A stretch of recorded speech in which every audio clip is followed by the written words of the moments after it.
நம் இதயத்தை நாம் எவ்வாறு பராமரிக்கலாம் என்பதை பற்றி நமக்கு எடுத்துரைக்க வருகிறார் இதய நிபுணர் டாக்டர் சொக்கலிங்கம் அவர்கள். நம் விடியலைவா நிகழ்ச்சி அடுத்த பகுதியாக வரவிருப்பது பல்லாண்டு வாழ்ந்திட. அன்பு நேயர்களே, காலை வணக்கம். இன்று இதயத்தை அமைப்பு பற்றியும் இதயம் வேலை செய்வதை பற்றியும் கொஞ்சம் சொல்ல நினைக்கிறேன். இப்பொழுது பார்த்திங்கன்னா இந்த மாடலை வச்சு உங்களுக்கு நான் சொல்கிறேன். இதுதான் இதயத்தின் ஒரு மாடல். இந்த இதயம் இடது பாகத்தில் ஒரு சாய்வாக இருக்குது. உங்கள் மார்பு கூட்டில் எலும்பு கூட்டில் உள்ள பத்திரமாக வச்சுருக்குது. அந்த இதயம் 2 நுரையீரல்கள் என்ற ஒரு காற்று பை மாதிரி 2 நுரையீரலுக்கு நடுப்புற ஒரு பஃபர் மாதிரி வச்சுருக்காங்க. அந்த இதயம் பார்த்திங்கன்னா ரொம்ப சேஃபான பிளேஸ். அதே மாதிரி மூளையை பார்த்திங்கன்னா கிரேனியம் என்ற மண்டை ஓட்டுக்குள் வைத்திருக்க முக்கியமான உறுப்புக்களில் எலும்பு சுற்றி இருக்கும். நிறைய என்னுடைய நோயாளிகள் கேட்குறாங்க, நம்ம ஆட்டோவில் போகிறோம், பஸ்ஸில் போகிறோம், ரோடெல்லாம் சரியில்லை, இதயத்துக்கு பாதிப்பு வருமா? கட்டாயம் பாதிக்காது. கீழே விழுங்க ஃப்ராக்சராகி எலும்பை போய் குத்தினால ஒழிய சாதாரண மூமெண்ட்ஸு அதிர்வுகள் அனைத்துமே உங்களுடைய இதயத்தை பாதிக்காது. ஸோ அவ்வளோ தூரம் இதயத்துடைய அமைப்பு. இப்போ இந்த ஸ்லைடில் பார்த்திங்கன்னா உங்களுக்கு தெரியும், அந்த இதயத்தை ஒரு மாடலாக பார்த்துருக்கேன். அந்த இதயம் மாடல் பார்க்கும்பொழுது இதில் பார்த்திங்கன்னா ஒரு ஆஃப் பார்த்திங்கன்னா ப்ளூவாக இருக்குது. ரைட் சைடு ஹார்ட்டு பார்த்திங்கன்னா ப்ளூவாக இருக்கும். லெஃப்ட் சைடில் இருக்க ஹார்ட்டு பார்த்திங்கன்னா ரெட்டாக இருக்கும். அந்த ப்ளூவாக காட்டுறது மொத்தம் நம்ம அசுத்த ரத்தம், அதாவது வீனஸ் பிளட், டீஆக்சினேட்டட் பிளட்டாக இருக்கும்பொழுது ஆக்சிஜன் அளவு ரத்தத்தில் கம்மியாக இருக்கும், ப்ளூவாக இருக்கும். அதுக்காக இந்த ப்ளூ பேபின்னு பார்த்துருப்பீங்களா, குழந்தைங்க பிறந்த உடனே எப்போது அந்த அசுத்த ரத்தம் சுத்த ரத்தத்தில் கலந்து வருகின்றதோ உடம்பெல்லாம் ப்ளூ ஆகிறதுக்கு காரணமே அந்த ஆக்சிஜன் அளவு கம்மியாக நுரையீரலுக்கு போகாத அந்த அசுத்த ரத்தம் சுத்த ரத்தத்தை கலக்கும்போது ப்ளூ ஆகிடுது. அதான் ப்ளூ பேபிஸ். ஸோ இதயத்தில் வலது பாகம், அதாவது ரைட் சைட் பார்த்திங்கன்னா அசுத்த ரத்தம், இடது பாகம் லெஃப்ட் சைடில் பார்த்தா சுத்த ரத்தம். அதான் அதோடைய இதயத்தோட அமைப்பு. அந்த இதில் இப்போ இதயத்தை பாருங்களேன். அதுக்கு சொல்லத்துக்கு டீட்டெயிலாக போகிறதுக்கு முந்தி அந்த ஒரு 6 அடி மனிதன் வச்சுங்களேன். 6 அடி உயரமான மனிதன் அவனுடைய இரத்த குழாய்கள் அனைத்தும் ஒரு கோட்டில் வைக்கிறோம், நேரான கோட்டில். அந்த 6 அடி மனிதனுடைய இரத்த குழாய்கள் நேரான கோட்டில் வைத்து அது நீளத்தை அளந்து பார்த்தால் எவ்வளோ இருக்குன்னு ஒரு கேள்வி கேட்பேன். நிறைய சொல்லுவோம் 6 அடி மனிதன்கிட்ட 60 அடி இரத்த குழாவா? எல்கிட்ட இல்லைங்க சொக்கலிங்க ஒரு 5 கிலோமீட்டர் இருக்குன்னுவாங்க. சில பேர் 60 கிலோமீட்டர் இருக்குன்றாங்க, சில பேர் 100 மைலுன்றாங்க. உண்மையில் என்னவென்றால் ஒவ்வொரு மனிதனின் 6 அடி உயர மனிதன் வைத்துக்கொள்ளுங்களேன், அவனுடைய இரத்த குழாய்களை அனைத்து நேர்கோட்டில் வைத்தால் அதோட நீளம் 60,000 மைல் நீளம். 60,000 மைல்ஸ் நீளம் என்றால் அது உலகத்தை 1.5 முறை சுற்றி வரும். அவ்வளோ பெரிய அளவு நீளமான இரத்த குழாய்கள் ஒரு உடம்பில் 6 அடி உடம்பில் சுருங்கி வைத்து சுருக்கமாக வச்சுருக்குது. ஏன் இந்த கருத்தை உணர்படத்தையும் பாருங்கள். அந்த செஸ்ட்டில் அந்த லங்ஸுக்கு நடுப்புற அந்த இதயம் இருக்கிறத காட்டிருக்கேன் மாடலாக. ஏன் இந்த கருத்தை சொல்கிறேன்? முதல்ல மாடல் சொல்கிறேன். கையளவு இதயம் ஒவ்வொரு முறையும் சுருங்கி விரியும் பொழுது அந்த அசுத்த ரத்தம் நுரையீரலுக்கு போய் சுத்தமாகி இடது பாகம் இடது பாகத்திலிருந்து உடம்பில் உள்ள எல்லா பாகங்களுக்கும் 60,000 மைல்ஸ் தூரத்து வரை இந்த இரத்த குழாய் எடுத்து செல்லும். இந்த இதயத்திலிருந்து செல்கிற ரத்தம் எல்லா தசைகளுக்கும் எல்லா உறுப்புகளுக்கும் அது எடுத்து செல்ல வேண்டுமென்றால் இப்போது பாருங்கள், அந்த இதயம் எவ்வளோ பவர்ஃபுல்லாக கண்ட்ராக்ட் பண்ணணும், விரிவடையும், சுருங்கி விரிவடையும். இதுவரை இந்த மாதிரி அமைப்பானது எவரும் கண்டுபிடிக்க முடியாது. அதுவும் இது இந்த சக்தியை பார்த்திங்கன்னா ஒரு தடவை சுருங்கும்பொழுது ரத்தம் அதை விட்டு அந்த ப்ரெஷரில் வர்றது 60,000 கிலோமீட்டர் போன 60,000 மைல்ஸ் போனால் எவ்வளோ தூரம் சக்தி வேணும்னு பார்த்துங்க. ஏன் இந்த கருத்தை சொல்கிறேன், இந்த இதயத்தை உள்பாகத்தில் பாருங்களேன், இந்த ஸ்லைடை பாருங்களேன். இந்த இதயத்தை உள்ளே கட் பண்ணி பார்த்தா இதயத்துக்குள்ளே 4 அறைகள் இருக்குது. ரைட் சைடில் மேலேயும் கீழியும், லெஃப்ட் சைடில் மேலேயும் கீழியும் 4 அறைகள். அது சுவர் மாதிரி தடுத்துருக்குது. அந்த மேலே இருக்க அறைகள் பேர் ஏடிஎம் பேர், கீழே இருக்க அறைகள் பேர் வென்ட்ரிக்கல். ஸோ என்னென்ன இருக்குது, ரைட் ஏடிஎம், ரைட் வென்ட்ரிக்கல், மேலேயும் கீழேயும் வலது பாகத்தில்.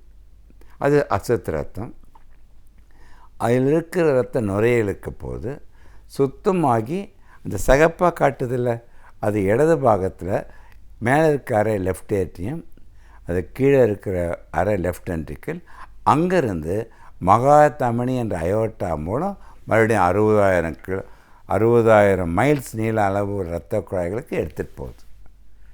இதுதான் 4 அறைகள் உண்டு, 4 வேல்வ்ஸ் உண்டு. என்னென்னா ட்ரைகஸ்பிட் வேல், மைட்ரல் வேல், பல்மனரி வேல், அயோட்டிக் வேல். ஒவ்வொரு சேம்பருக்கும் இரத்த குழாய்க்கு நடுப்பில் இருக்க வேல்ஸ் என்னென்னா அது யூனிட் டைரெக்ஷன், ஒரு சைடு தான் திறக்கும், அப்படி திறக்கும் மறுபடியும் மூடிடும். இந்த வேல்ஸ் எதனால் இப்படி இருக்குதுன்னா, ஒரு சேம்பரிலேருந்து அந்த சேம்பர் ரத்தம் கீழே போயிடுச்சுன்னா மறுபடியும் ரத்தம் அந்த அறைக்கு வரக்கூடாது. ஸோ யூனிட் டைரெக்ஷனல் ஃப்ளோவுக்காக அந்த வேல்ஸ் இயற்கையில் படைக்கப்பட்டிருக்குது. அந்த வேல்ஸ் நல்ல வேலை செய்யணும்.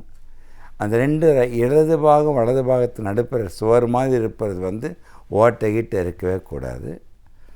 இந்த இதயம் சுருங்கி விரிவடைவதற்கு ஒரு மசில், அந்த திக்காக பார்க்குறீங்கள, அந்த ஹார்ட் மசில் தான் மயோகார்டியம் என்று பெயர்.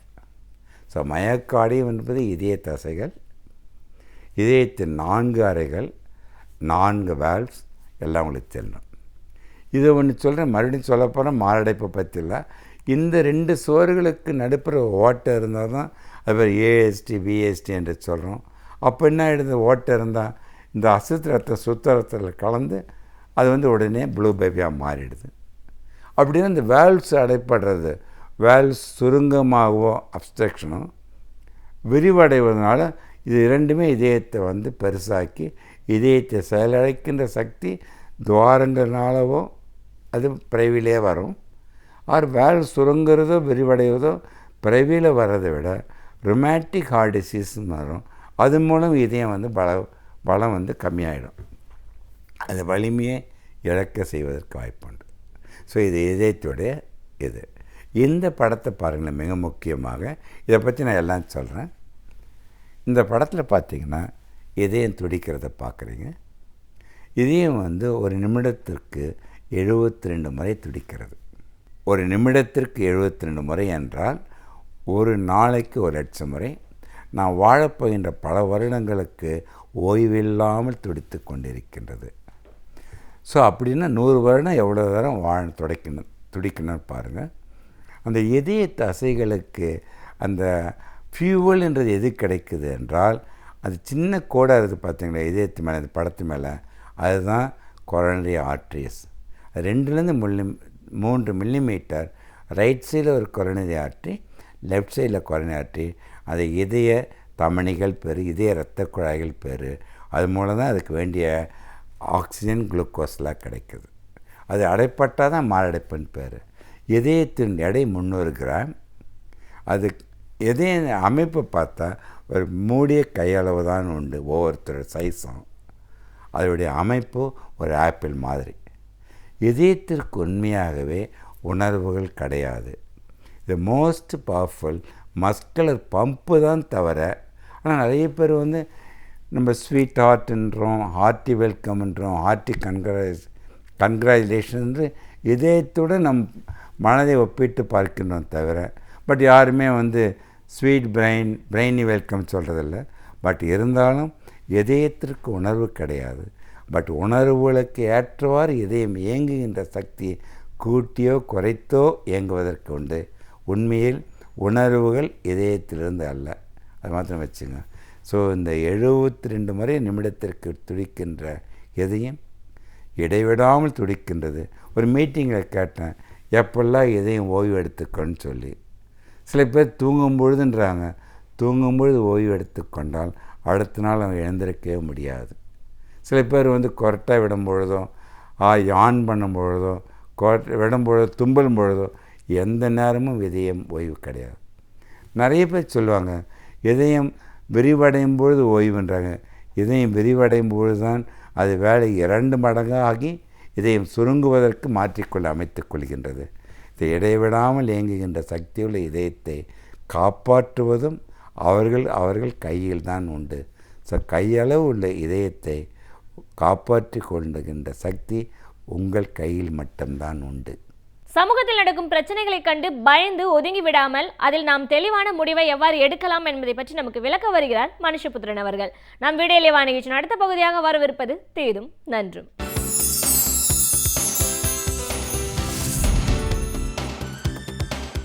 வணக்கம் நண்பர்களே, இன்னும் ஒரு இனிய காலை பொழுதில் தீதும் நன்றும் நிகழ்ச்சியில் உங்களை சந்திப்பதில் மிக்க மகிழ்ச்சி அடைகிறேன். இந்தியாவின் இதயம் கிராமங்களில் இருக்கிறது என்று சொன்னார் காந்தியடிகள்.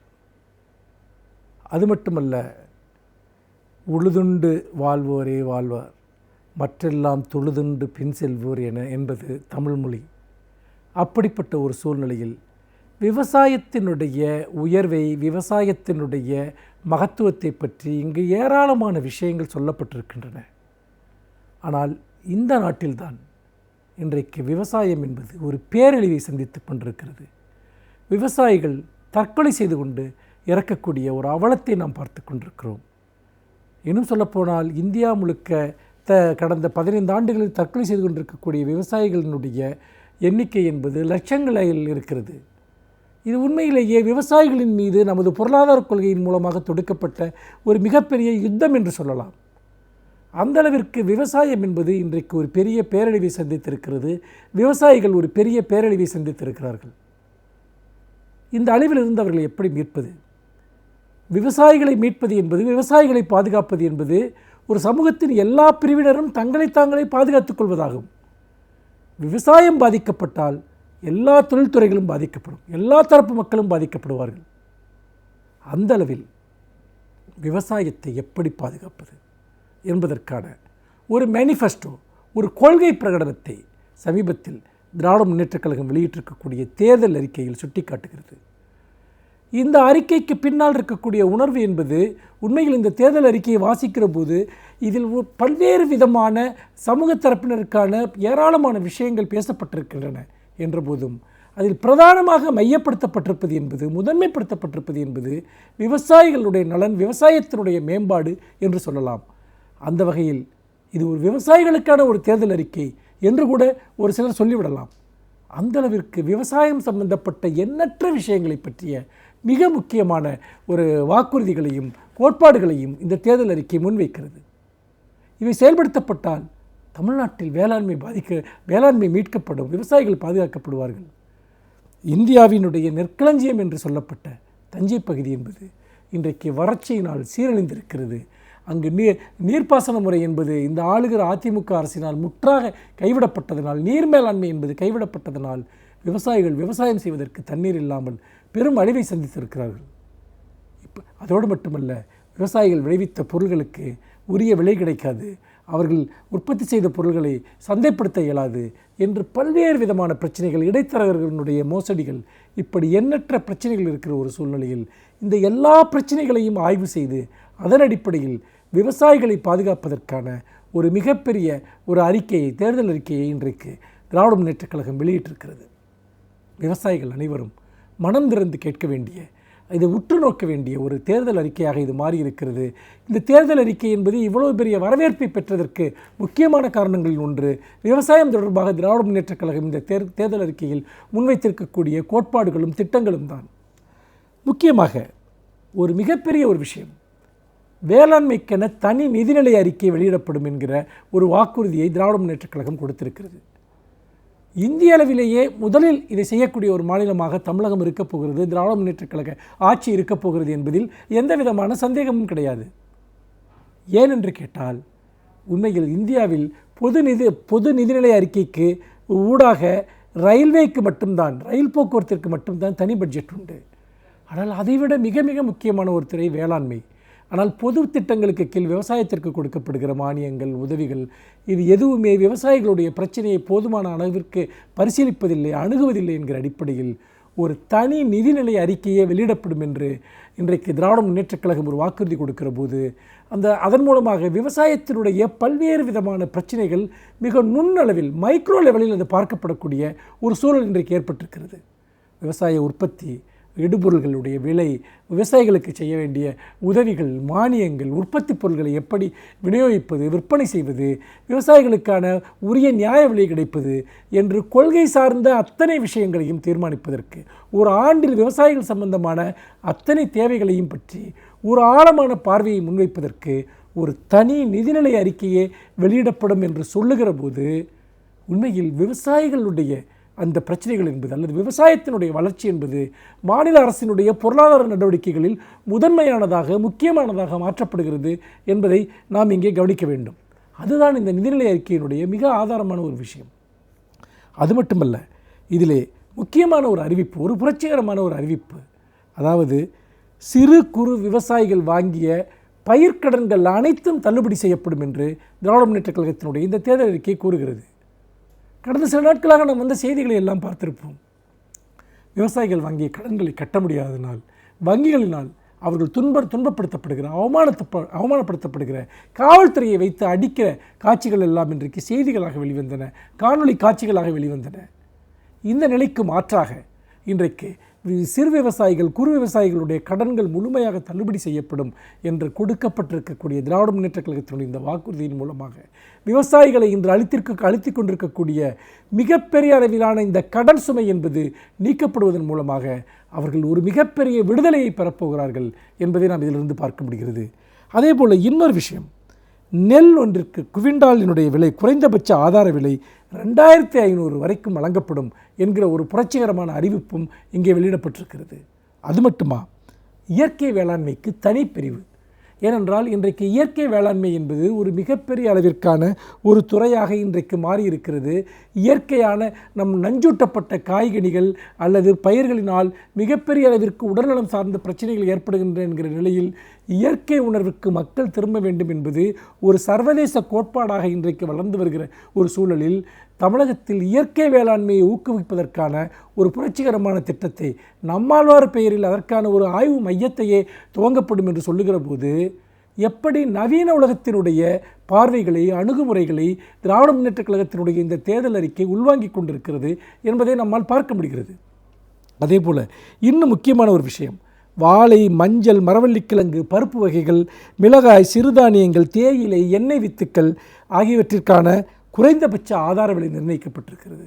ஏனென்றால் விவசாயி எதை வேண்டுமானாலும் உற்பத்தி செய்து வந்த விலைக்கு விற்றுவிடுவது, அடிமாட்டு விலைக்கு விவசாயிகளுடைய பொருட்களை வாங்குவது, இந்த நிலை போய் எப்படி நெல், கரும்பு போன்றவற்றிற்கு ஆதார விலை, அடிப்படை விலை இருக்கிறதோ அதே போல் இது போன்ற நம்முடைய உணவுப் பொருட்களுக்கும் ஆதார விலை நிர்ணயிக்கப்படும் என்று சொல்லுகிற போது விவசாய உற்பத்தியாளர்களுடைய அடிவயிற்றில் அடிக்கிற இந்த விஷயம் இனி நடைபெறாது என்பதை இந்த தேர்தல் அறிக்கை உத்தரவாதப்படுத்துகிறது. இன்னொன்று, மின் இணைப்பு கோரி விண்ணப்பித்துள்ள அனைத்து விவசாயிகளுக்கும் மின் இணைப்பு வழங்கப்படும் என்கிற ஒரு விஷயம் சொல்லப்பட்டிருக்கிறது. ஏனென்றால் இன்றைக்கு விவசாயிகள் ஒரு புதிய மின் இணைப்பை வாங்குவது என்பது மிகப்பெரிய ஒரு சவாலாக இருக்கிறது. அப்படிப்பட்ட சூழ்நிலையில் விண்ணப்பித்த அனைவருக்குமே மின் இணைப்பு என்கிற ஒரு புரட்சிகரமான திட்டம் இங்கே சொல்லப்பட்டிருக்கிறது. இன்னும் சிறு குறு விவசாயிகள் மோட்டார் வாங்கும்போது 10,000 ரூபாய் வரை மானியம் வழங்கப்படுவது, விதை நெல்லுக்கு முழு மானியம், தனிநபர் விளைநிலங்கள் இயற்கை சீற்றத்தால் ஏற்படும் பாதிப்புகளுக்கு நஷ்ட ஈடு, இப்படி பல விஷயங்களை உருவாக்கியிருப்பதன் மூலமாக, வேளாண் ஆராய்ச்சிக்கென ஒரு தனி மையங்கள் இதையெல்லாம் உருவாக்கியிருப்பதன் மூலமாக வேளாண்மையை நம்முடைய முதன்மையான ஒரு பொருளாதார நடவடிக்கையாக, நம்முடைய ஒரு பண்பாட்டு நடவடிக்கையாக மாற்றுவதற்கு புதியவர்களை, இளைஞர்களை பயிற்றுவித்து வேளாண் துறையில் அவர்களுக்கான வேலைவாய்ப்பை உருவாக்குவதற்கான திட்டங்களும் இந்த தேர்தல் அறிக்கையில் சொல்லப்பட்டிருக்கின்றன. அந்த வகையில் வேளாண்மைக்கு வித்திடுகிற வேளாண்மை பாதுகாக்கிற ஒரு புரட்சிகரமான தேர்தல் அறிக்கை இந்த அறிக்கை என்பதில் எந்த சந்தேகமும் இல்லை என்று சொல்லி மீண்டும் இன்னும் ஒரு புதிய சிந்தனையோடு உங்களை சந்திக்கிறேன். நன்றி, வணக்கம். பல்வேறு துறைகளை சார்ந்த பிரபலங்கள் அவர்களுடைய அனுபவங்களை நம்முடன் பகிர்ந்து கொள்ளும் போது அது நமக்கு சிறந்த தூண்டுகோலாக அமைகின்றது. அந்த வகையில் இன்றைய சிறப்பு விருந்தினர் யார் என்பதை பற்றியும் அவர்கள் என்ன செய்திகளை நம்முடன் பகிர்ந்து கொள்ளப் போகிறார் என்பதையும் பார்க்கலாம். நம் விடையிலே வா நிகழ்ச்சியின் அடுத்த பகுதியாக வரவிருப்பது சிறப்பு விருந்தினர் பகுதி.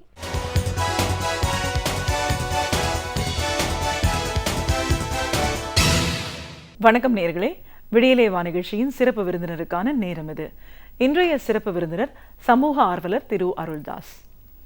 மது அப்படின்ற இந்த போதை பழக்கம் பல வருடங்களாக மக்கள் மத்தியில் எந்த அளவுக்கு பெருகியிருக்கு, இது என்ன மாதிரியான ஒரு தாக்கத்தை இன்னைக்கு ஏற்படுத்தியிருக்கு. இன்னைக்கு சின்ன குழந்தைங்க முதல் கொண்டு மது பழக்க வழக்கத்தை தங்களை ஈடுபடுத்திட்டு இருக்காங்க.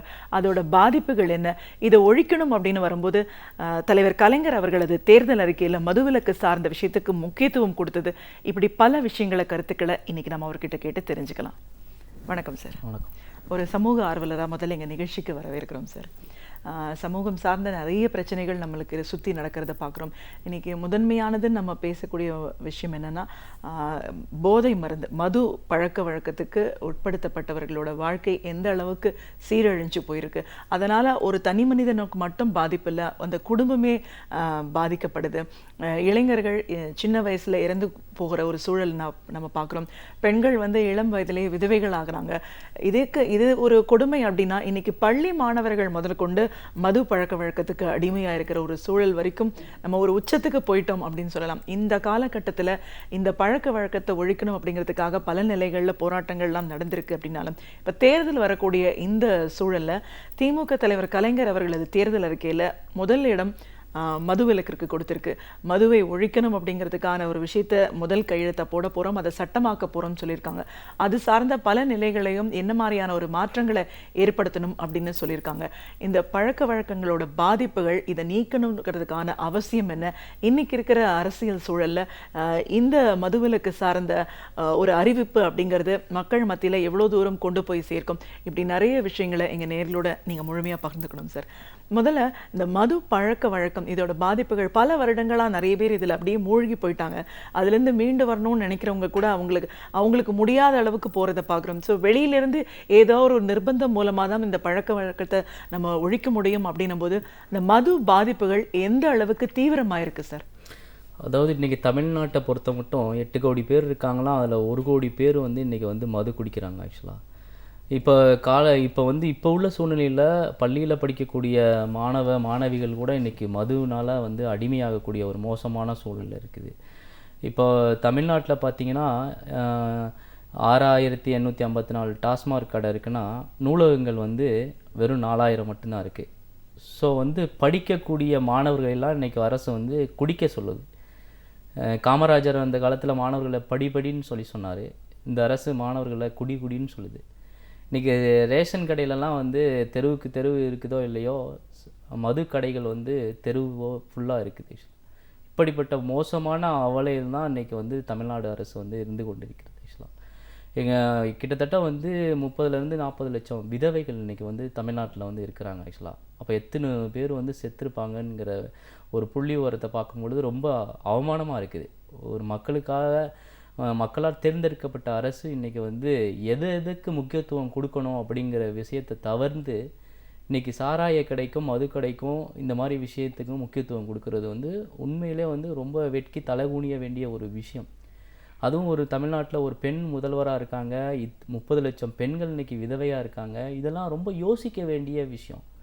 இதெல்லாம் விதவைகள் அதிகமாகிட்டே போகிற விஷயம் ஒரு பெண் முதல்வருக்கான நல்ல விஷயங்கள் இல்லை. ஆக்சுவலாக மதுவிலக்கை பற்றி பேசினாவே தேச துரோக வழக்கு.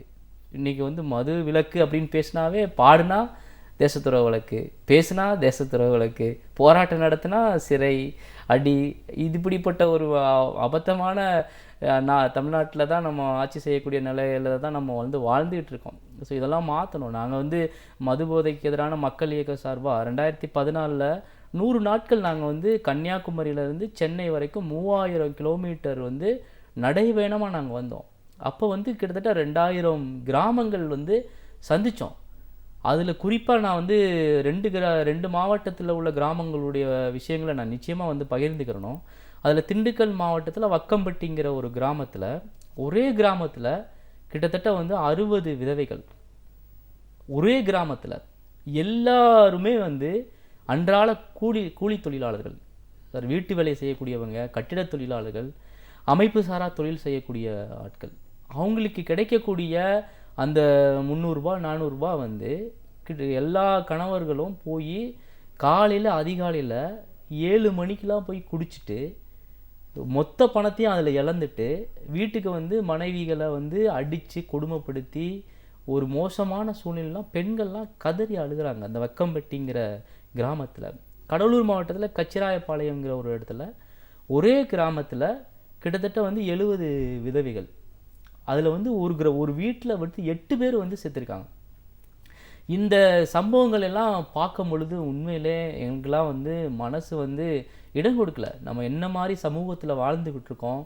இன்றைக்கி எல்லாமே வந்து முன்னால் மூதாதையர்கள்லாம் 100 ஆண்டுகள் 150 ஆண்டுகள் வாழ்ந்த இந்த பூமியில் இன்றைக்கி மதுவை குடிச்சிட்டு, அது மொலாசிஸ்ங்கிற மோசமான திரவத்தால் தயாரிக்கப்படக்கூடிய டாஸ்மார்க்கு அரசு வந்து இன்றைக்கி டாஸ்மார்க்குன்னு ஒரு நிறுவனத்தை ஏற்பாடு செஞ்சு அதில் வந்து கரும்பினுடைய கடைசி கழிவான மொலாசிஸ்ங்கிற மோசமான திரவத்தில் அதை ஊற்றி கொடுத்து அதில் வந்து 30 வயசுலேயே சாகக்கூடிய ஒரு அபத்தமான சூழ்நிலை. இதெல்லாம் வந்து பள்ளி மாணவர்கள், படிக்கக்கூடிய மாணவர்கள் பாட்டிலை வாங்கிட்டு கொண்டு போய் குடித்து அதன் மூலமாக ஆசிரியரே கொலை பண்ணக்கூடிய இந்த சம்பவங்கள்லாம் உண்மையிலே வந்து இந்த அரசுக்கான அவமானம் தான். தாலிக்கு வந்து தங்கத்தை கொடுக்குறாங்க, கிட்டத்தட்ட 30 லட்சம் பேருடைய தாலியை வந்து பறிச்சிருக்காங்க. இதெல்லாம் நம்ம யோசிக்க வேண்டிய விஷயம். இது அரசுலாம் இதெல்லாம் யோசிக்கணும். ஒரு முதல்வர் வந்து நாட்டினுடைய முதல்வராக இருக்கக்கூடியவங்க உண்மையிலே இதெல்லாம் சுயமாக வந்து யோசிக்க பார்க்கணும். நம்ம இதெல்லாம் செய்கிறோமே, இதெல்லாம் தகுமா அப்படின்னு சொல்லிட்டு. இன்றைக்கி எல்லாத்துலேயும் வந்து முதல்வருடைய படத்தை வந்து பயன்படுத்துகிறாங்க. ஏன் டாஸ்மார்க்கில் பாட்டிலில் அந்த முதல்வருடைய படத்தை பயன்படுத்த வேண்டியதானே? ஏன்னா அவன் வந்து உண்மையிலே அவமானங்கிற விஷயம் அவங்களுக்கு தெரியுது. எதுக்கு எடுத்தாலும் முதல்வருடைய படத்தை வந்து போடுறவங்க டாஸ்மார்க்கில் போட வேண்டியதானே, போட்டு அதை விற்க வேண்டியதானே? உண்மையிலே நிச்சயமாக அது வந்து சுருக்குன்னு குத்தும் ஒரு முதல்வருக்கு. இதை வந்து வாங்கும்போது நிச்சயமாக அது ஒரு அவமானமாக தான் இருக்குது. ஸோ அதெல்லாம் வந்து செய்யணும்.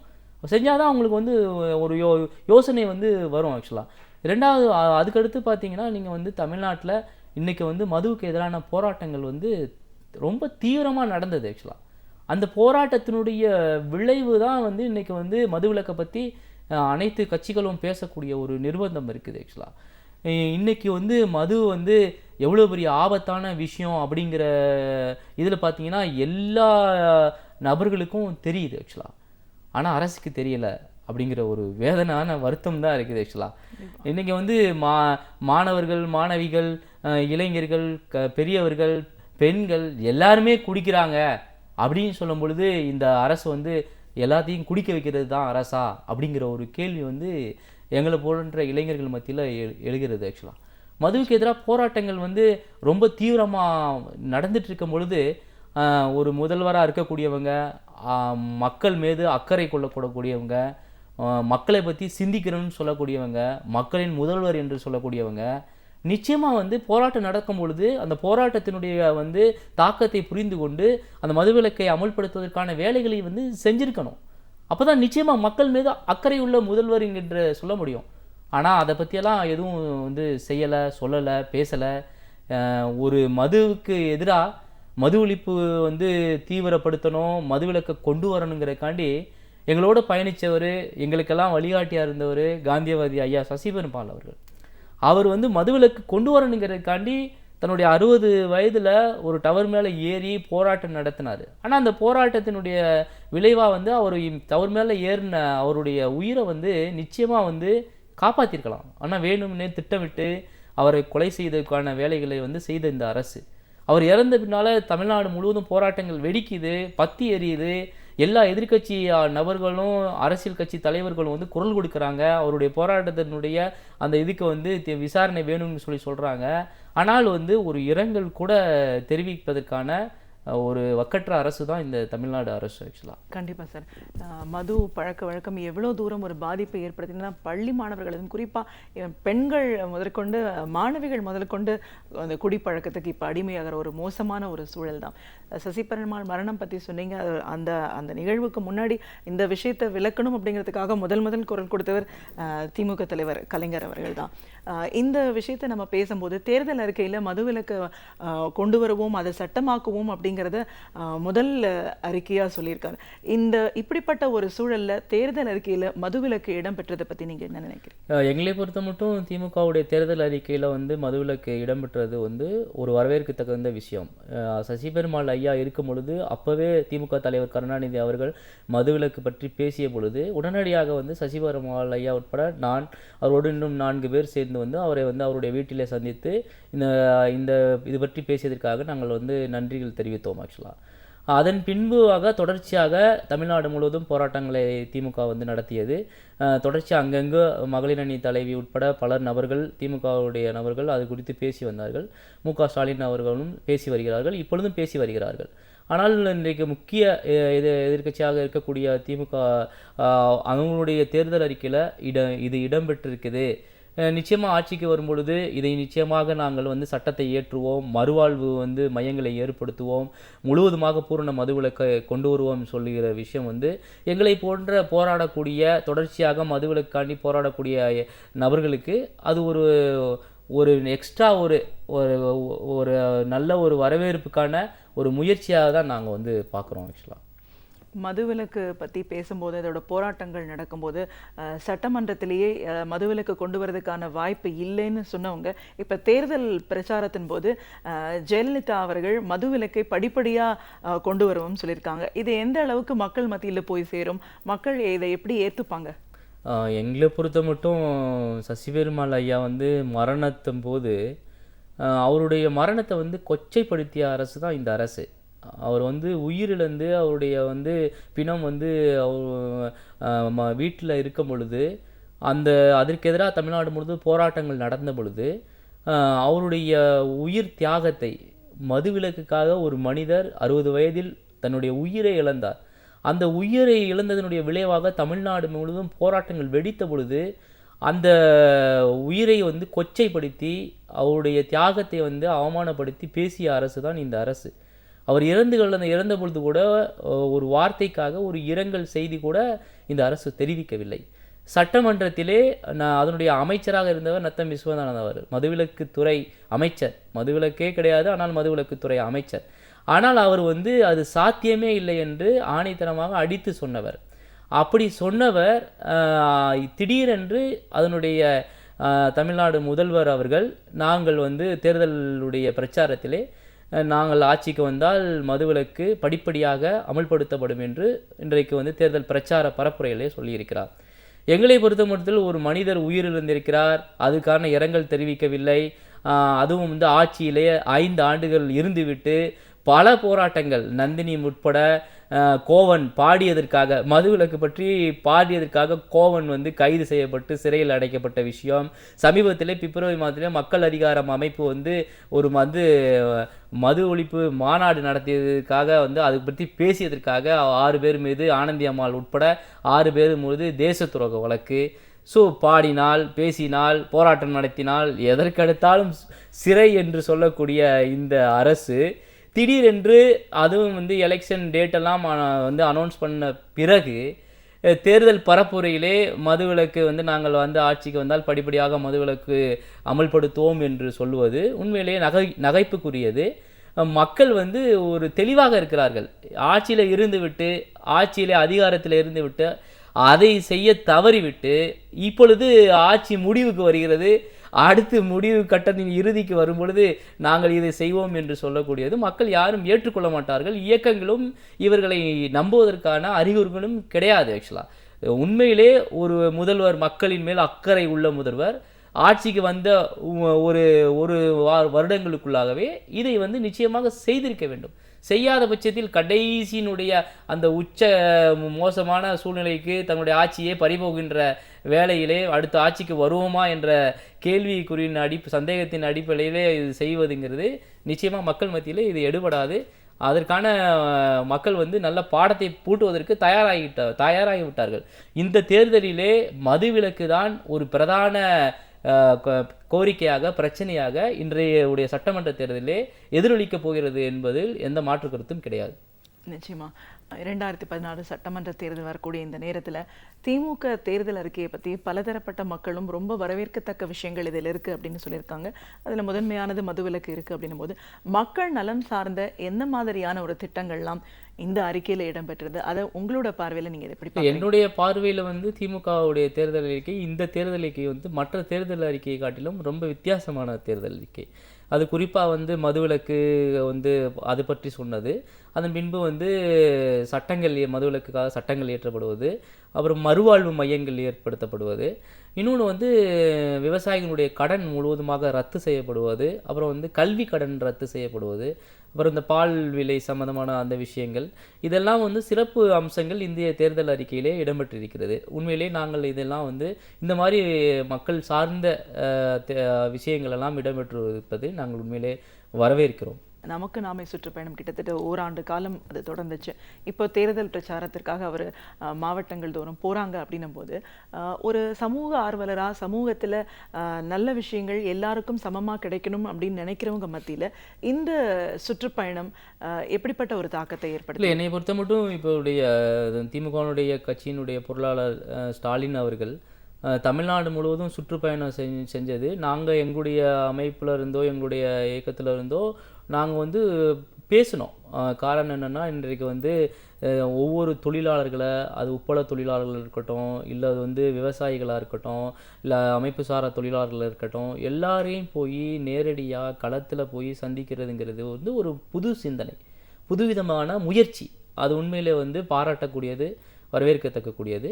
இன்னொன்று, அந்த பயணத்தில் வந்து நான் வந்து என்ன பார்க்குறேன்னா, அந்த பயணத்துடைய எல்லா இடங்கள்லையும் மதுவிலக்கை பற்றி பேசியது, மறைந்த சசி பெருமாள் ஐயாவுடைய அந்த மது ஒழிப்பு தியாகத்தை பற்றி பேசியது, நிச்சயமாக வந்து திமுக ஆட்சிக்கு வந்தால் மதுவிலக்கு பற்றி மதுவிலக்கு அமுல்படுத்தப்படுங்கிற பேசியது, இதெல்லாம் வந்து உண்மையிலே எங்களை போன்று போராட்ட காலத்திலே தொடர்ச்சியாக போராடக்கூடியவர்களுக்கெல்லாம் இப்படிப்பட்ட காலகட்டத்திலே இது மாதிரி பேசுகிற விஷயங்கள் எல்லாம் எங்களுக்கு வந்து ஒரு நல்ல முயற்சியை, நாங்களுடைய போராடியனுடைய பலனைக்கான உச்சத்தில் அந்த பலனை பெறுறதுக்கான ஒரு படியாக தான் நாங்கள் இதை வந்து பார்க்குறோம். இதெல்லாம் வந்து ஒரு வரவேற்கத்தக்கான விஷயம்தான்.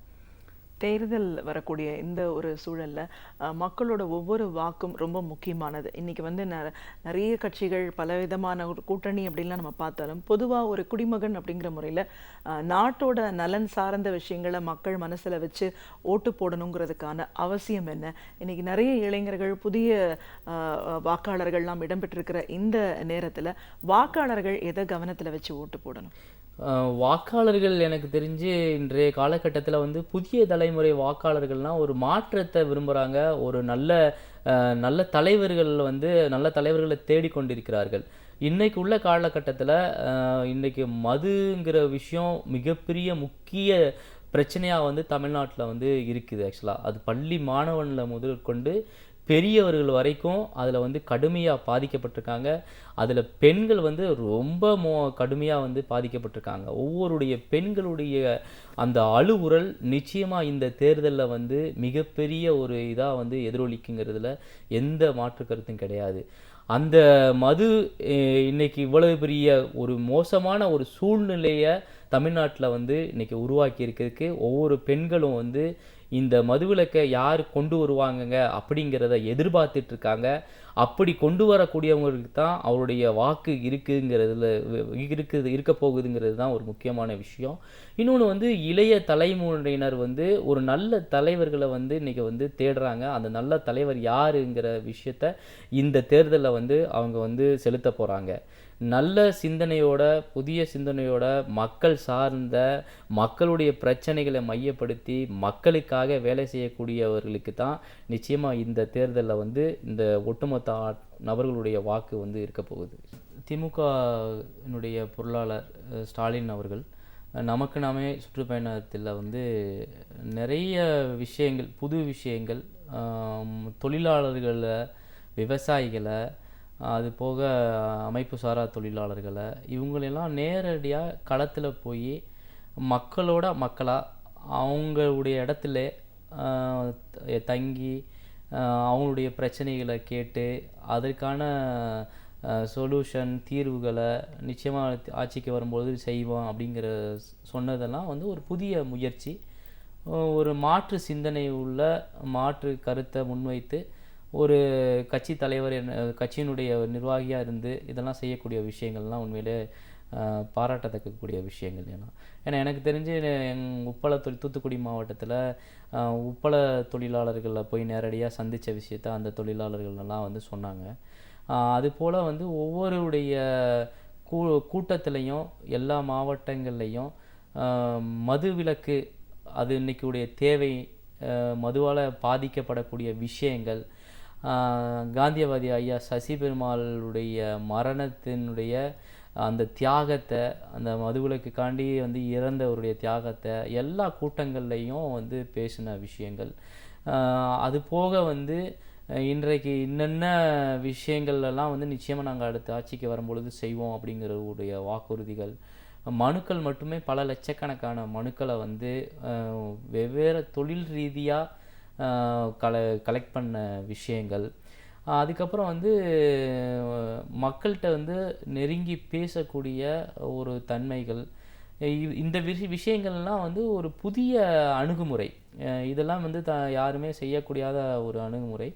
இந்த திட்டங்களில் வந்து நிறைய மற்ற கட்சிகளுக்கே இந்த திட்டத்தின் மூலமாக கொஞ்சம் சில அதிர்ச்சிகளும் ஏற்பட்டிருக்கும் நிச்சயமாக. ஏன்னா ஒரு மாற்று சிந்தனையாக இந்த மாதிரி மக்களோட மக்களாக நமக்கு நாமேங்கிற பயணத்தெல்லாம் வந்து நிறைய மற்ற கட்சிகள்லாம் பேச ஆரம்பித்த ஒரு நமக்கு நாமே திட்டம். அந்த திட்டங்கள் மூலமாக வந்து இன்னும் நிறைய மக்களை போய் பார்ப்பதற்கான, மக்களுடைய பிரச்சனைகளை உள்வாங்கிறதுக்கான விஷயங்கள் வந்து ஸ்டாலின் அவர்கள் எடுத்திருக்கிறாங்க. நாங்களே நிறைய தொழிலாளர்கள் மத்தியில் வேலை செய்யக்கூடிய நண்பர்கள்லாம் சேர்ந்து பேசிக்கிட்டோம், இது ஒரு புதிய முயற்சி அப்படிங்கிற விஷயத்த. ஸோ இதெல்லாம் வந்து உண்மையிலே வந்து ஒரு நல்ல கட்சி செய்யக்கூடிய விஷயங்கள். அதில் வந்து ஸ்டாலின் அவர்கள் எடுத்திருக்கக்கூடிய இந்த முயற்சி வந்து நிச்சயமாக வந்து ஒரு பாராட்டத்தக்கக்கூடிய விஷயங்கள். கண்டிப்பாக சார். முன்னாடியிலேருந்தே மதுவிலக்கு மையமாக வச்சு தான் நிறைய பேசிக்கிட்டு இருக்கோம். இன்றைக்கி எல்லாரும் மற்ற மாநிலங்களில் கூட இதை குறைக்க முடியும்னு சொல்கிறாங்க, முடியாதுன்னு சொல்கிறதையும் பார்க்குறோம்.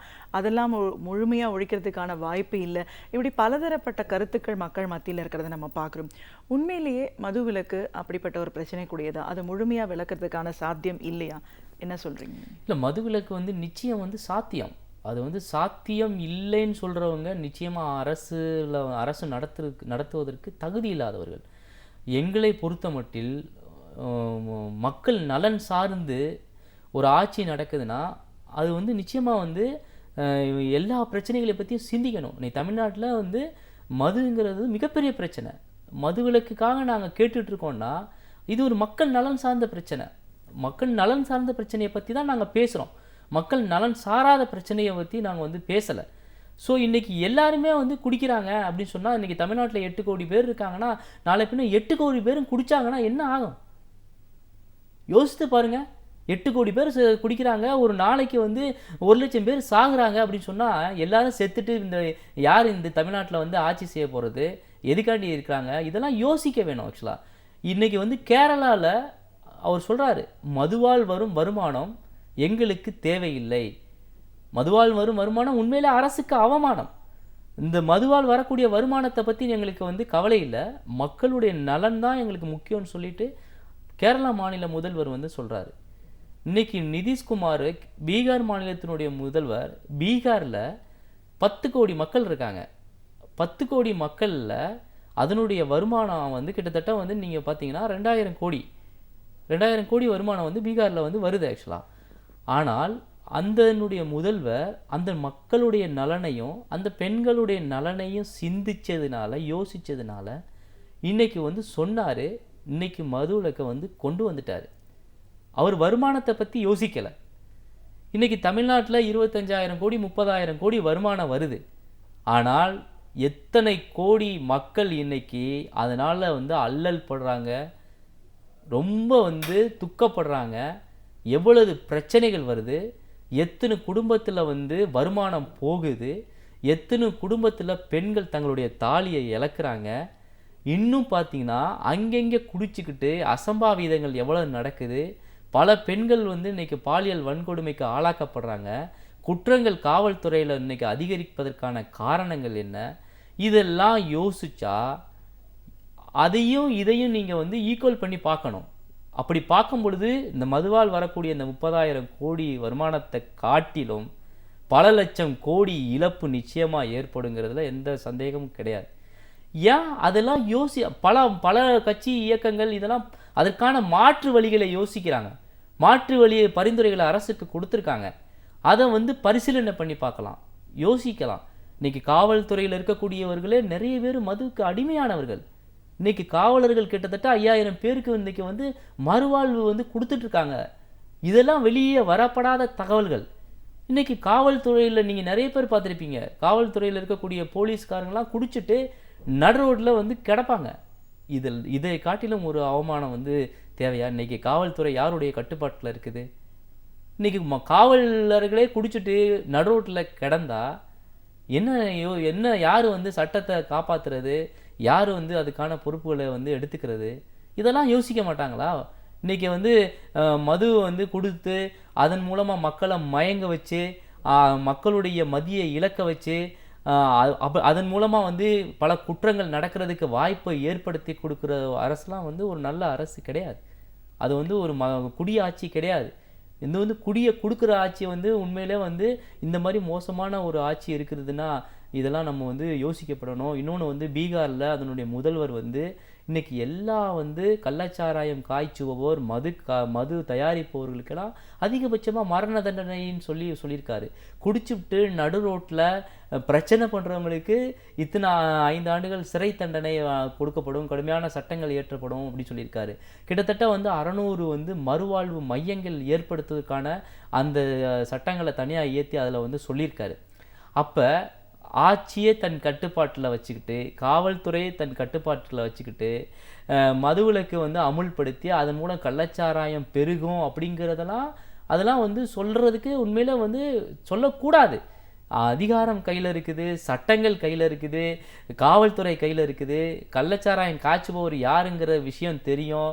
அவங்கள கடுமையாக தண்டனை கொடுக்கலாம், அவங்களுக்கான சட்டங்களை தீவிரப்படுத்தலாம். குடிக்கிறவங்களை குடிச்சிட்டு நடு ரோட்டில் பிரச்சனை பண்ணால் அவங்களுக்கான சட்டங்களை வந்து தீவிரப்படுத்தினா அதெல்லாம் கட்டுப்படுத்தி எல்லாத்தையும் கொண்டு வருவதற்கு ஒரு அரசால் நிச்சயமாக முடியும். அப்போ அரசால் முடியுங்கிற பட்சத்தில் அவங்க தான் இந்த தமிழ்நாட்டை ஆட்சி செய்யணும். முடியாத பட்சத்தில் விட்டுட்டு யார் தகுதியானவர்களோ அவங்க கையில் ஆட்சியை ஒப்படைச்சிட்டு இது நடக்குதா, என்ன முடியுமா, சாத்தியமாங்கிறத பார்க்கணும்.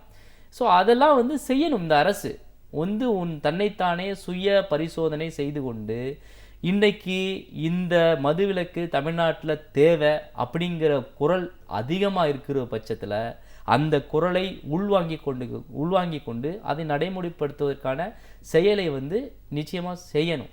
இன்றைக்கி வந்து நிறைய இடங்களில் வந்து 1 கோடி ரூபா 2 கோடி ரூபா நாங்கள் வந்து மது ஒழிப்பு பிரச்சாரம், மது போதைக்கு அதனான பிரச்சாரத்தை செய்கிறோம் அப்படின்னு சொல்கிறாங்க.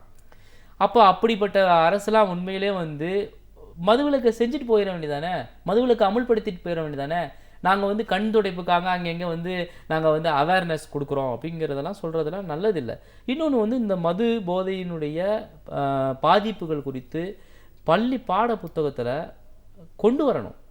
அது வந்து தெளிவாக வந்து நீங்கள் வந்து தேசிய அளவில் வந்து என்னென்ன செய்யணுங்கிற விஷயத்த ஒரு கொள்கையாகவே வந்து வகுக்கணும். ஆக்சுவலாக ஒவ்வொரு பள்ளியினுடைய பாட புத்தகத்தில் என்னென்ன பிரச்சனைகள் வந்து இந்த மதுவில போதையினால் இருக்குது அப்படின்னு சொல்லிடுது வர்ற இளைய தலைமுறையினருக்கு நிச்சயமாக பள்ளி பாட புத்தகத்தில் இடம்பெறுவதற்கான விஷயங்களெல்லாம் இந்த அரசு செய்யணும். ஆனால் எதை பற்றியும் கவலைப்படாமல், மக்களை பற்றி சிந்திக்காமல், படிக்கக்கூடிய மாணவர்கள் இன்றைக்கி குடிக்கிறாங்க அதை பற்றியெல்லாம் சிந்திக்காமல், வருமானம் மட்டுமே குறிக்கோளாக கொண்டு அரசு நடத்தக்கூடிய ஆட்சியாளர்கள் எல்லாம் தூக்கி எறியப்படுவார்கள். அதற்கான காலகட்டம் இந்த தேர்தலில் நிச்சயமாக மக்கள் பாடம் புகட்டுவார்கள். அரசு வந்து ஒரு மக்கள் நலன் சார்ந்த அரசாக இருக்கணும், மதுவை கொடுக்குற அரசாக இருக்கக்கூடாதுங்கிறது தான் எங்களோட சமூக ஆர்வலுடைய ஒட்டுமொத்த ஆதங்கமும் கூட. நிச்சயமா மதுவிலக்கோட அவசியம் என்ன, அதை மற்ற மாநிலங்களில் கொண்டு வந்திருக்கும் போது இங்கே இன்னும் அதை படிப்படியா அப்படின்றது பேச்சுவார்த்தை நிலையில் இருக்கும்போது தலைவர் கலைஞர் அவர்களது தேர்தல் அறிக்கை இதை பற்றின விஷயத்தை முக்கியமாக தெளிவாக மக்கள் மத்தியில் கொண்டு போயிருக்கு. அதனால் மக்கள் ஒரு மாற்றத்தை விரும்பக்கூடிய இந்த ஒரு சூழலில் புதிய வாக்காளர்களும் அதிகமாக இடம் பெறக்கூடிய இந்த ஒரு நேரத்தில் ஒரு வாக்கு எவ்வளோ முக்கியத்துவம் வாய்ந்தது, எந்த மாதிரியான கருத்துக்களை விஷயங்கள் எல்லாம் கவனத்தில் கொண்டு வாக்கை பதிவு செய்ய வேண்டிய அவசியத்தில் நாம் இன்னைக்கு இருக்கோம்? இன்றைக்கு உள்ள காலகட்டத்தில் ஒரு வாக்கு நம்முடைய தமிழ்நாட்டுடைய தலையெழுத்தை மாற்றக்கூடிய ஒரு முக்கியமான ஆயுதம். இந்த வாக்குங்கிற ஆயுதத்தை இன்றைக்கு புதிய தலைமுறை வாக்காளர்களும் இன்றைக்கி சிந்திக்கக்கூடிய நபர்களும் ஒரு நல்ல ஆட்சிக்காண்டி அந்த வாக்கை செலுத்தணுங்கிறதுல ரொம்ப சரியாக இருக்கிறாங்க. ஆக்சுவலாக எங்களை பொறுத்த மட்டில் அதிலும் குறிப்பாக மதுவிலக்கு இன்றைக்கி தமிழ்நாட்டுடைய முக்கியமான பிரச்சனையாக இந்த சட்டமன்ற தேர்தலில் எதிரொலிக்க போகுது. அதிலும் குறிப்பாக மதுவிலக்கு யார் செய்வாங்க அப்படிங்கிற அந்த ஒரு நபர்களுக்கு தான் இந்த வாக்கை பெண்களும் சரி, படித்தவர்களும் சரி, குறிப்பாக மதுவிலக்குக்காக போராடக்கூடியவர்களும் சரி, அவங்க செலுத்துவதற்கான வாய்ப்பு அதிகமாக இருக்குது. ஆக்சுவலாக எங்களை பொறுத்த மட்டில் நல்ல சிந்திக்கக்கூடிய, நல்ல ஆட்சியை கொண்டு வரக்கூடிய, மதுவில்லாத நல்ல தமிழகத்தை மாணவர்களும் இளைஞர்களும் பெண்களும் இன்றைக்கு சமூக ஆர்வலர்களும் சிந்திக்கக்கூடியவர்கள் இன்றைக்கு இந்த ஒரு மதுவில்லாத தேசத்தை அமைப்பதற்கு தான் இந்த வாக்காளர்கள். அதிலும் குறிப்பாக அவர்களெலாம் யோசித்து சிந்தித்து இன்றைக்கி வாக்கை செலுத்த போகிறாங்க. ஒவ்வொரு வாக்கும் நம்முடைய நாட்டினுடைய தலையெழுத்தை மாற்றணுங்கிறது தான் எங்களுடைய நோக்கமும் கூட.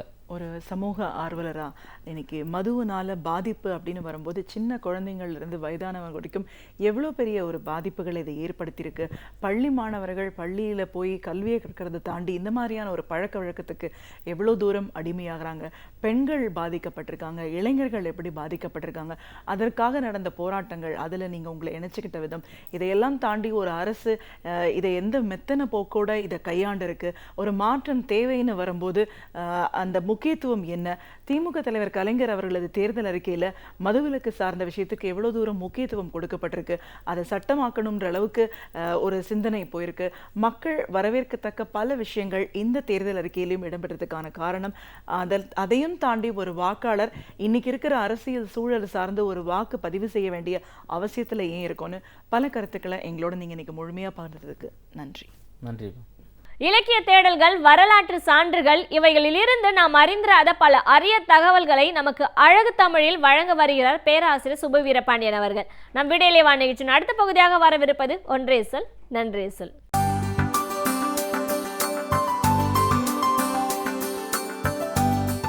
அனைவருக்கும் வணக்கம். கதை கேட்டு வளர்ந்த சமூகத்துக்கு சொந்தக்காரர்கள் நாம்.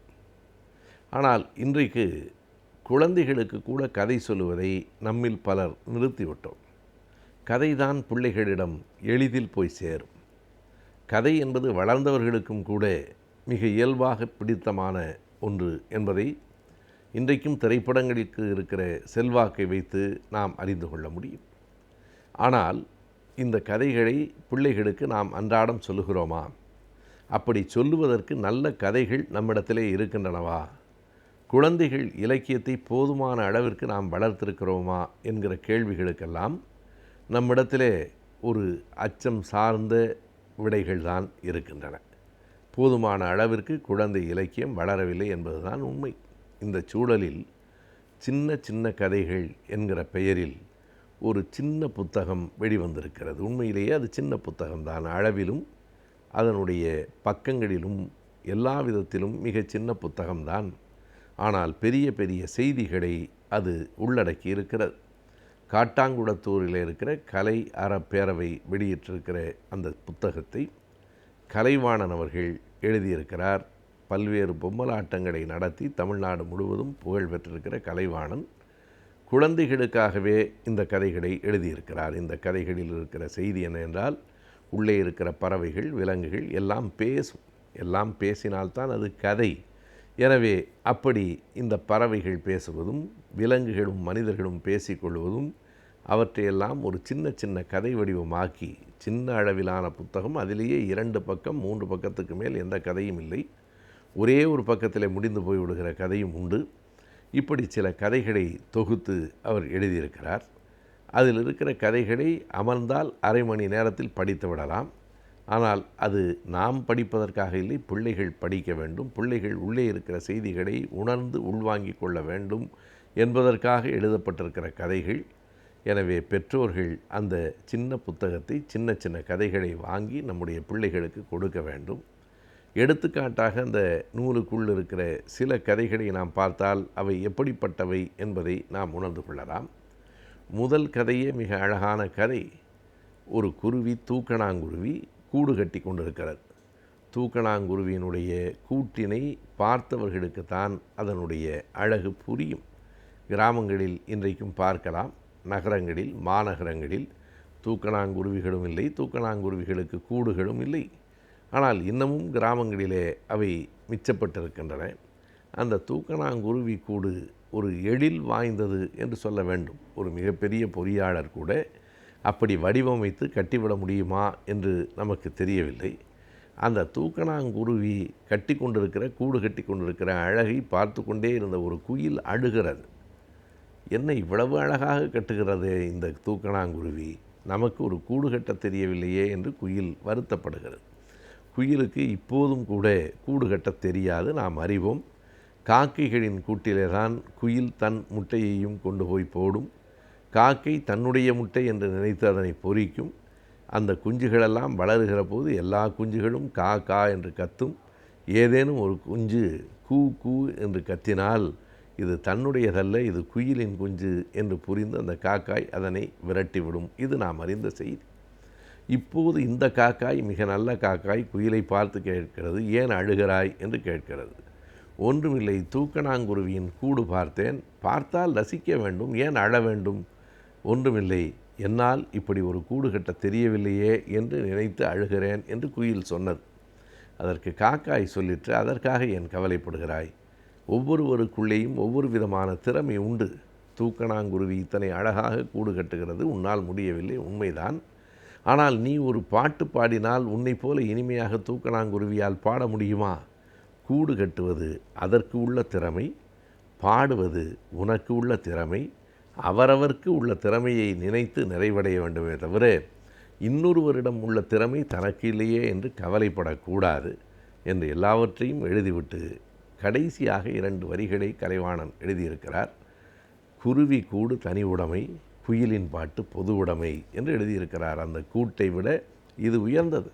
காரணம், குருவி கூடு தனி உடைமைதான், ஆனால் குயிலின் பாட்டு உலகத்துக்கெல்லாம் இனிமை தரும் பொது உடைமை இல்லையா என்று இப்படி பொது உடைமை சார்ந்த ஒரு செய்தியை, எது ஒன்று யார் யாருக்கு பயன்படும், எந்த ஒரு திறனும் தனக்கு இல்லை என்று யாரும் கவலைப்பட வேண்டியதில்லை என்கிற தன்னம்பிக்கையையும் ஊட்டுகிற ஒரு சின்ன கதையாக இது இருக்கிறது. இன்னொரு கதையிலே பார்த்தால், எறும்பு, நத்தையும் பூரானும் ஒரு அடிக்கிற காற்றில் கீழே இருக்கிற மேசையில் விழுந்து விடுகின்றன. அது ஒரு பழங்குடிசை.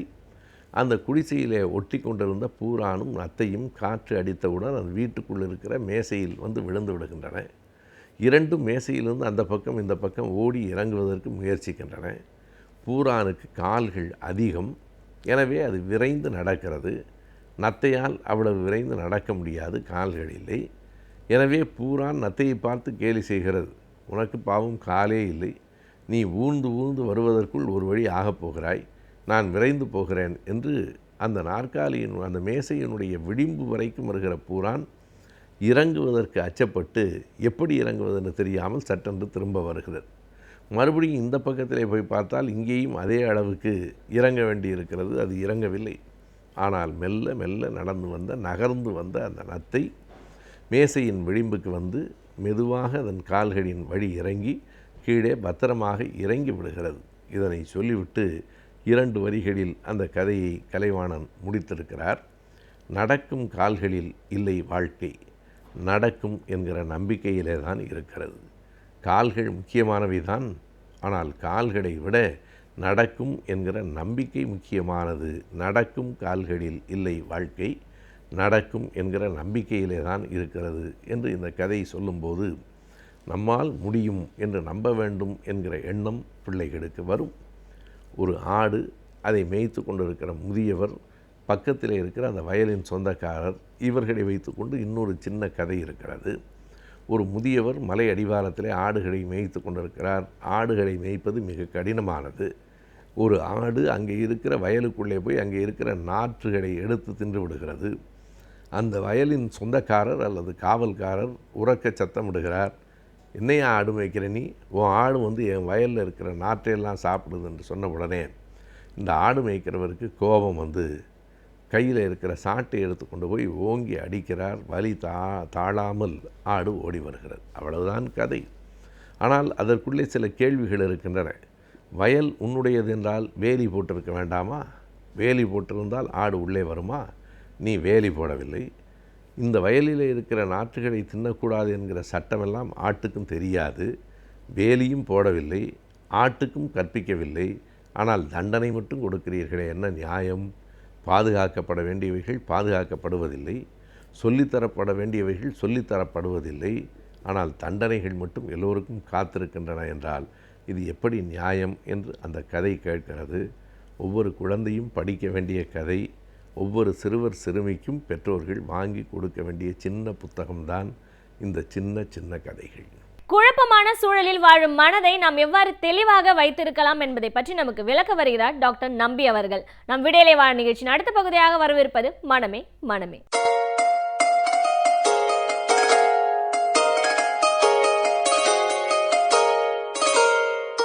விடியலே வா தொடரில் மனமே மனமே நிகழ்ச்சியில் இன்றைக்கு குடிப்பழக்கம் என்பது ஒரு நோயே என்பது பற்றி பார்க்கலாம்.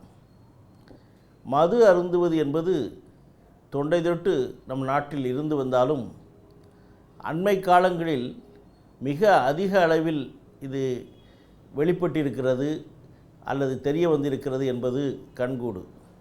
இது ஒரு ஆபத்தான விளைவுகளை ஏற்படுத்தும் ஒரு நிகழ்ச்சியாகும். மது பழக்கம் என்பது இந்தியாவிலேயே அதிக அளவு மதுவை உபயோகிப்பவர்கள் எண்ணிக்கை தமிழ்நாட்டிலே தான் இருக்கிறது என்பது ஒரு சமீபத்திய கணக்கீடு. இந்திய குடும்ப நல ஆய்வின் படி, அதாவது இந்திய குடும்ப நல ஆய்வு 4 என்கிற 2016 மிக சமீபத்திலே எடுக்கப்பட்ட ஒரு ஆய்வின்படி தமிழ்நாட்டை பொறுத்தவரை ஏறக்குறைய 47% ஆண்கள் குடிப்பழக்கத்தில் இருக்கிறார்கள், அதாவது மதுவை அருந்தி கொண்டிருக்கிறார்கள் என்று சொல்கிறது.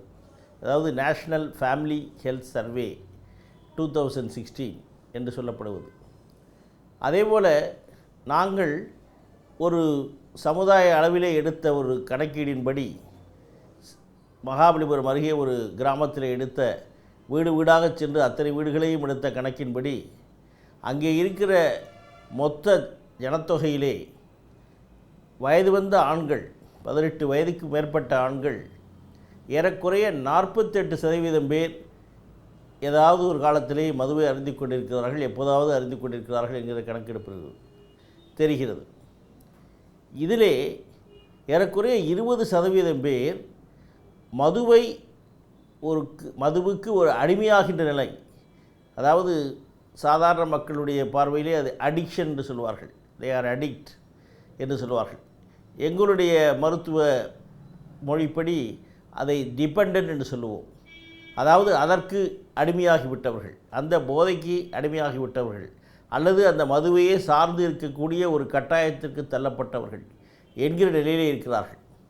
இது மிக அதிகமான எண்ணிக்கை. அதாவது 2 பேரிலே ஒருவர் மதுவை உட்கொள்கிறார்கள். அதிலே 20% பேர் மது இருந்தால்தான் என்னால் அன்றைய நாளை தள்ள முடியும் என்கிற ஒரு நிலையிலே இருக்கிறார்கள். இந்த மது அருந்துவதால் பலவிதமான சீர்கேடுகள் வரும் என்பதை நமக்கு தெரியும். உடல் நலத்திலே பலவிதமான கேடுகள், மூளையிலிருந்து, நரம்பிலிருந்து, வயிறிலிருந்து, ஈரலிலிருந்து எல்லா விதமான உடல் கூறுபாடுகளும் இதனால் சீரழிகின்றன. முக்கியமாக ஈரல் கேடு, வயிற்றிலே வருகிற புண்கள், மூளையிலே ஏற்படுகிற மாற்றங்கள், நரம்பு தளர்ச்சிகள் என்று எல்லா விதமான உடல் அவயவங்களையும் பாதிக்கக்கூடிய ஒரு ஒரு தன்மை உடையதாக இருக்கிறது மது. இதை தவிர மது உண்டாக்குகிற மனநல பிரச்சனைகள் மிக அதிகம். மது அருந்தி அந்த போதையிலே இருப்பதே ஒரு நோய். அதாவது ஆல்கஹால் டிபெண்டன்ஸ் சிண்ட்ரோம் என்று சொல்வார்கள். அது இருந்தால்தான் என்னால் இன்றைக்கு முடியும், அது வேண்டும் என்கிற ஒரு வேட்கை, வெறி, அது இல்லாவிட்டால் உடலிலேயும் மனதிலேயும் ஏற்படுகிற மாற்றங்கள், கை நடுக்கம், தூக்கம் வராமை, அல்லது குழப்பிய மனநிலை, காதிலே யாரோ பேசுவது போன்ற ஒரு நிலை, திடீரென்று ஒரு குழப்பமான ஒரு நிலை, இப்படியெல்லாம் ஏற்படக்கூடிய ஒரு நிலையிலே அந்த காம்ப்ளிகேட்டட் வித்ட்ராயல் சிண்ட்ரோம் என்று சொல்வார்கள். மதுவை விட்டவுடன் ஒரு நாள் விட்டாலும் அவர்களுக்கு ஏற்படக்கூடிய விளைவுகள். இது தவிர மது மனச்சோர்வை அல்லது மன வருத்தத்தை உண்டு பண்ணுகிறது. பெரும்பாலான மக்கள் தவறாக நினைத்து கொண்டிருக்கிறார்கள் மது என்பது மன வருத்தத்தை போக்க வல்லது என்று. ஆனால் மது மன வருத்தத்தை உண்டாக்கக்கூடியது என்பதுதான் நிதர்சனம். அது தவிர சந்தேக குணத்தை உண்டாக்குகிறது, மூளையை பாதித்து மறதி நோயை உண்டாக்குகிறது. மது அருந்துவதால் ஏற்படுகிற பலவிதமான மனநல பிரச்சனைகளிலே தீவிரமான மனநோய், ஆல்கஹால் இன்டியூஸ் சைக்கோசிஸ் என்று சொல்வார்கள். மதுவினால் ஏற்படுகிற தீவிரமான மனநோய், ஒரு மனச்சிதைவு நோயினால் இருக்கப்பட்டவன் போல அது நாளடைவிலே அது மாறிவிடுகிற வாய்ப்பும் இருக்கிறது. ஆக இப்படிப்பட்ட எல்லா விதத்திலும் உடலளவில் மனதளவில் பாதிக்கப்படக்கூடிய ஒரு மது பழக்கம் ஒரு நோய் என்று கூறுவதே தகுதியாகும். இந்த இதுவுக்கு, இந்த பழக்கத்திற்கு மருத்துவ உதவி என்பது அவசியம், தேவை என்பதை புரிந்து கொள்ள வேண்டும். நானாக விட்டுவிடுகிறேன், கொஞ்சம் கொஞ்சமாக விட்டுவிடுகிறேன் என்பதெல்லாம் நடக்காத காரியம். பல நேரங்களிலே சொல்லப்படுகிறது மதுவை கொஞ்சம் கொஞ்சமாக நிறுத்துவோம், மதுக்கடைகளை கொஞ்சம் கொஞ்சமாக மூடுவோம் என்று சொல்வதெல்லாம் கதைக்கு உதவாத காரியம். மதுவை நிறுத்த வேண்டுமென்றால் நிறுத்திவிட வேண்டும் உடனடியாக. ஆனால் அதனால் விளைவுகள் சில பேருக்கு பாதிப்பை ஏற்படுத்தும். நிச்சயமாக 100க்கு 10லிருந்து 15 பேருக்கு ஒரு பாதிப்பு ஏற்படும். அவர்களுக்கு மருத்துவ கண்காணிப்பு உடனடியாக தேவை. அதை தயார் செய்து கொண்டு தான் உடனடியாக மதுவை நிறுத்த வேண்டும். அதை முதல் வாரத்திலே டீடாக்சிஃபிகேஷன் என்று சொல்வார்கள். அந்த இரத்தத்திலே கிடந்திருக்கிற மதுவினுடைய தன்மையை அகற்ற வேண்டும். அது இல்லாவிட்டால் தூக்கம் வராது, நரம்பு திரட்சி வரும், கோபம் வரும், வெறிபிடித்தவர்கள் ஓடுவார்கள், அல்லது கை கால்களெல்லாம் நடுங்க ஆரம்பித்து விடும். ஆக பலவிதமான பிரச்சனை. இதையெல்லாம் ஒரு மருத்துவமனையிலே ஒரு வாரமாவது வைத்திருந்து சரி செய்து தான் அவர்களை கொஞ்சம் கொஞ்சமாக சரிப்படுத்த வேண்டும். அதற்கு உண்டான விட்டமின்களை கொடுக்க வேண்டும், தூங்குவதற்கு நல்ல மருந்துகளை கொடுக்க வேண்டும். படிப்படியாகத்தான் குறைக்க முடியும். அடுத்த ஒரு 3 வார காலம் அவர்களுக்கு இந்த மதுவினுடைய தீமைகளை பற்றி சொல்லி அவர்களுடைய குடும்ப நபர்களை எல்லாம் வரவழைத்து ஒரு வழி மருத்துவம், ஃபேமிலி தெரப்பி என்று சொல்வார்கள், individual counselling and family counselling என்று சொல்வார்கள், இவையெல்லாம் கொடுத்து ஒரு 4 வார காலங்களிலே இந்த மதுவை ஒழிப்பதற்கு உண்டாக்க வேண்டும். அப்பொழுதுதான் இது கொஞ்சம் கொஞ்சமாக இந்த மதுவை ஒழிக்க வருவதற்கு ஒரு வாய்ப்பு இருக்கிறது. இந்த மது என்பது ஏதோ ஒரு குடும்பத்திலே ஏற்படுகிற ஒரு நோய் அல்ல. இது மனிதனை பாதிக்கக்கூடிய மனநோய் மட்டுமல்ல, உடல் நோய்களை உண்டாக்கக்கூடிய மட்டுமல்ல, சமூகத்திலே பலவிதமான பிரச்சனைகளை ஏற்படுகிறது. மது அருந்துவதால் ஏற்படுகிற சமூக கேடுகள் பல. ஆக எத்தனையோ விதமான குடும்ப வன்முறைகள் அதற்கு காரணம். பல பேர் மதுவை அறிந்துவிட்டு அந்த மது போதையிலேயே தற்கொலை செய்து கொள்ள முனைகிறார்கள், தற்கொலை செய்து கொள்கிறார்கள். மதுவினுடைய கொடுமையினால், அந்த கணவனினால் மனைவிக்கு ஏற்படுகிற துன்பத்தினால் பல பேர் தற்கொலை செய்து கொள்கிறார்கள். அந்த குழந்தைகளுக்கு தவறான ஒரு முன்னுதாரணமாக ஆகிவிடுகிறது. அந்த குழந்தைகளுடைய கல்வி வளர்ச்சி பாதிக்கப்படுகிறது. ஆக இந்த மது என்பது ஒரு நோய். இது மருத்துவர்களால் சரி செய்யக்கூடிய ஒரு நோய் என்பதை புரிந்து கொள்ள வேண்டும். இது ஏதோ ஒரு பழக்கம், நான் விட்டுவிடுவேன் என்று சொல்வதெல்லாம் ஒரு சால்ஜாப்பு, நடக்கக்கூடிய காரியம் அல்ல. எப்போதாவது ஒரு நாள் எப்போதாவது சாப்பிட்டு கொண்டிருப்பவர்களை பற்றி அதிகம் கவலைப்பட தேவையில்லை. தினமும் மது அருந்த வேண்டும், அது இருந்தால்தான் நல்லது என்பதை பற்றி, அது இல்லாவிட்டால் என்னால் சரியாக செயல்பட முடியாது என்பவர்களை பற்றித்தான் நாம் இதை கருத்தில் கொள்ள வேண்டும். ஆக தொடர்ந்தோ அல்லது விட்டுவிட்டு அதிகமான அளவிலோ மதுவை அறிந்து கொண்டிருப்பவர்கள் ஒரு நோயினால் அவதிப்பட்டு கொண்டிருக்கிறார்கள் என்பதை புரிந்து கொண்டு இவர்களுக்கு மருத்துவ உதவி வேண்டும் என்பதை நாம் புரிந்து கொள்ளுதல் வேண்டும்.